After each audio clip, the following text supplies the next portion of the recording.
கர்த்தராகிய இயேசு கிறிஸ்து நாமத்தினால் யாவரையும் நான் வாழ்த்துகிறேன். ஆராதனை தியானத்திற்கென்று தெரிந்து கொண்ட வேத பகுதி 1 பேதுரு 1ஆம் அதிகாரம் 18, 19 ஆகிய 2 வசனங்கள். உங்கள் முன்னோர்களால் பாரம்பரியமாய் நீங்கள் அனுசரித்து வந்த வீணான நடத்தையினின்று அழிவுள்ள வஸ்துக்களாகிய வெள்ளியினாலும் பொன்னினாலும் மீட்கப்படாமல் குற்றமில்லாத மாசற்ற ஆட்டுக்குட்டியாகிய கிறிஸ்துவின் விலையேறப்பட்ட இரத்தத்தினாலே மீட்கப்பட்டீர்கள் என்று அறிந்திருக்கிறீர்களே. சபையை பார்த்து பேதுரு கூறுகிறார்.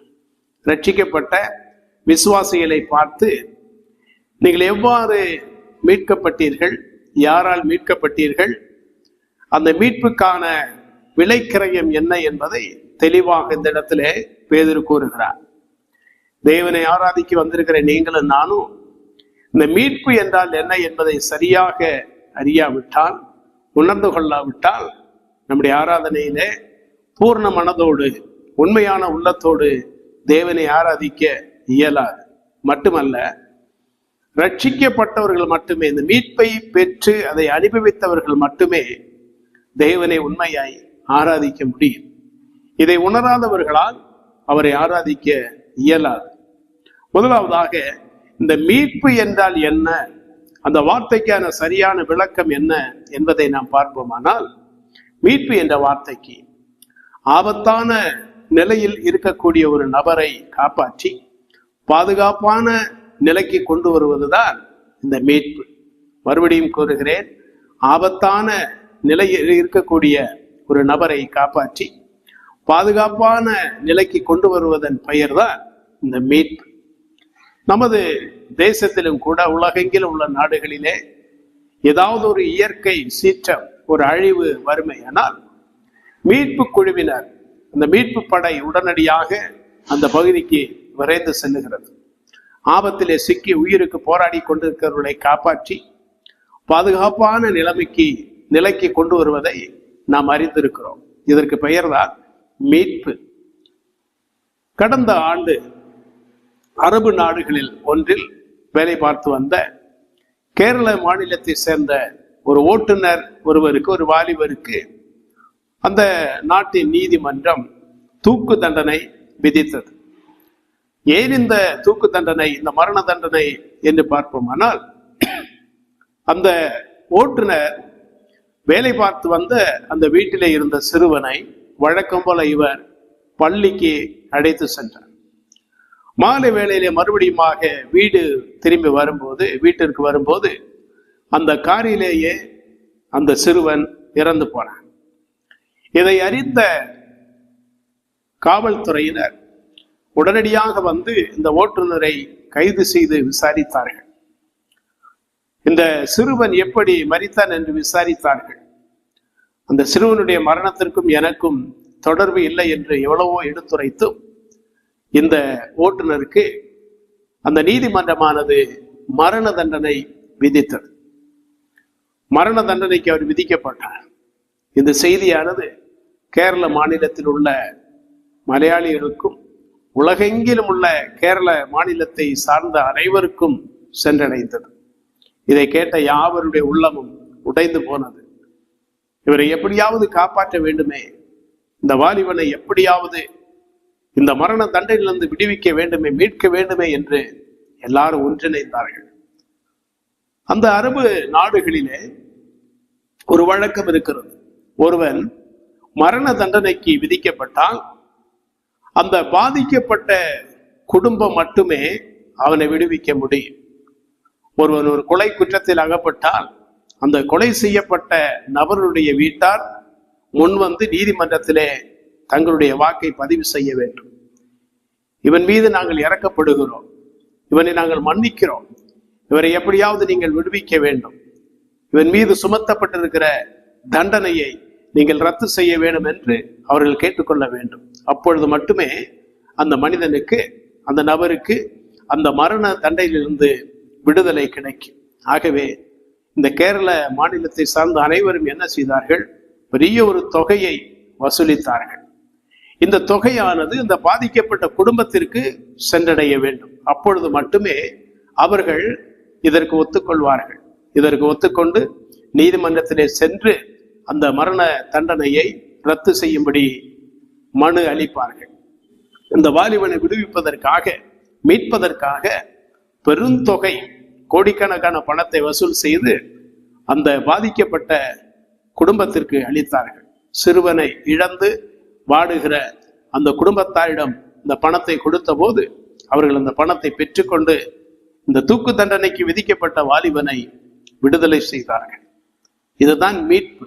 இதற்கு பெயர்தான் மீட்பு.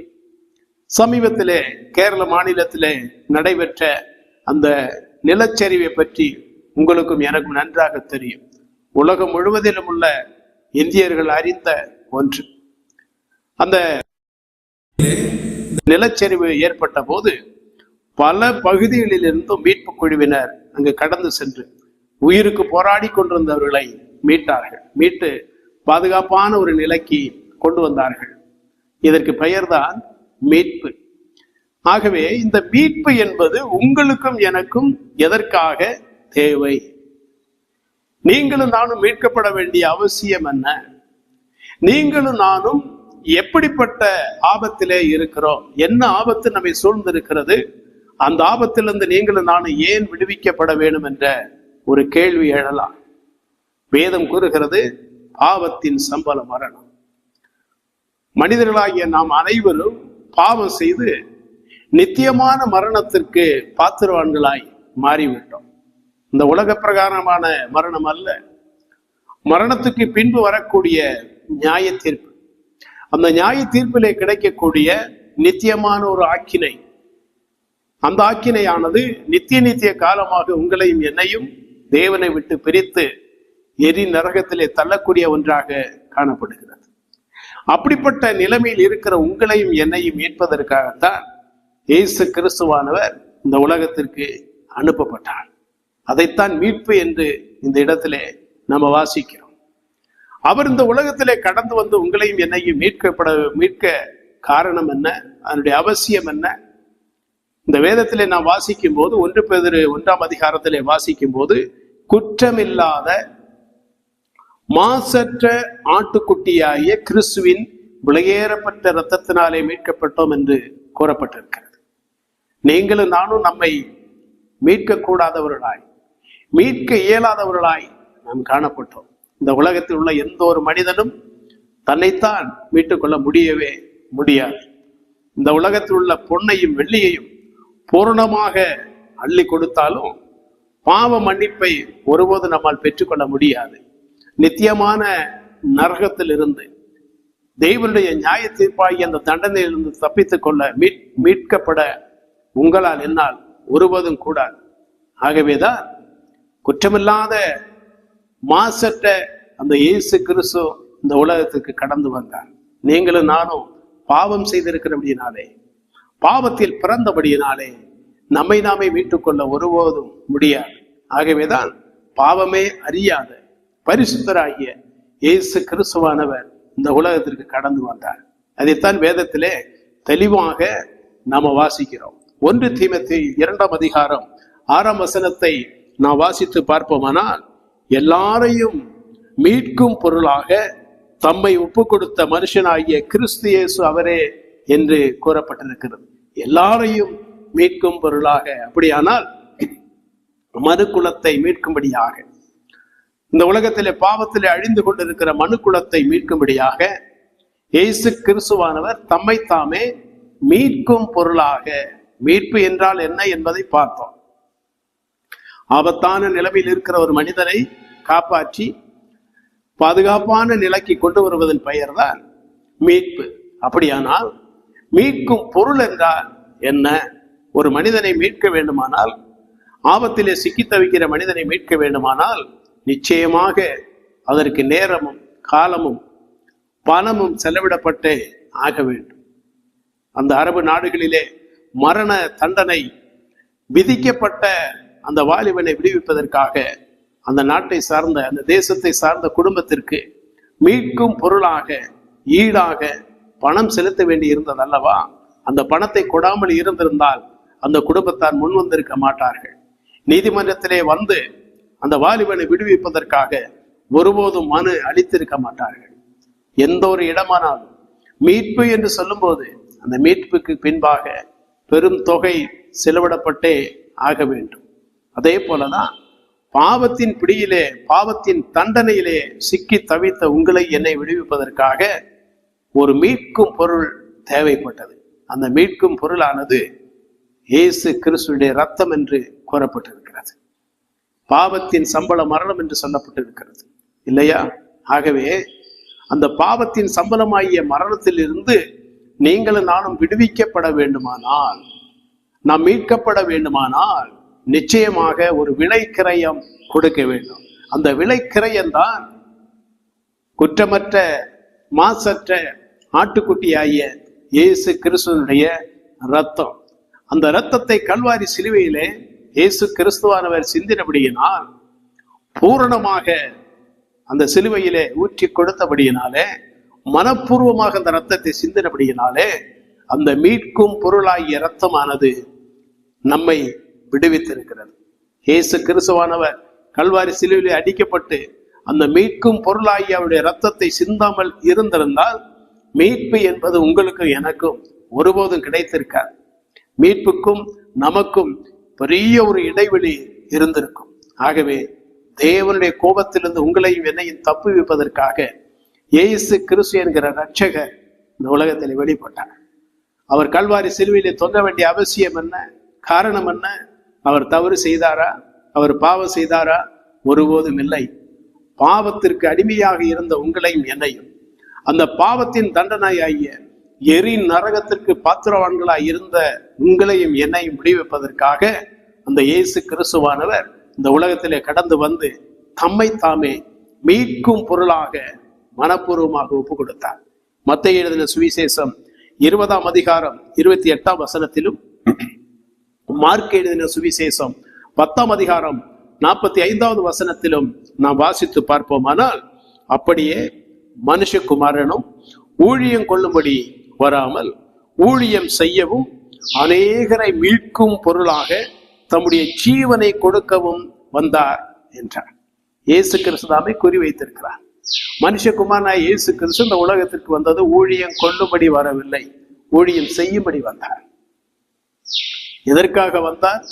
அநேகரை மீட்கும் பொருளாக, உங்களையும் என்னையும் மீட்கும் பொருளாக அவருடைய ஜீவனையே கொடுக்க வந்தார் என்று வேதத்திலே தெளிவாக நம்மால் வாசிக்க முடிகிறது.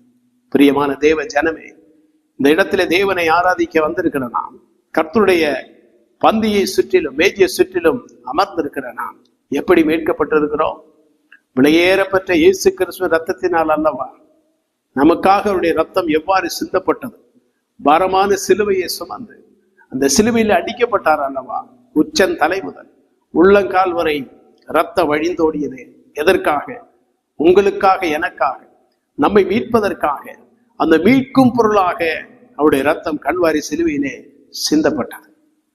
நான் சொன்ன அந்த உதாரணத்திலே அநேகர் இணைந்து, ஒரு மாநிலத்தில் உள்ள அநேகர் இணைந்து ஒருவனை மீட்டார்கள்.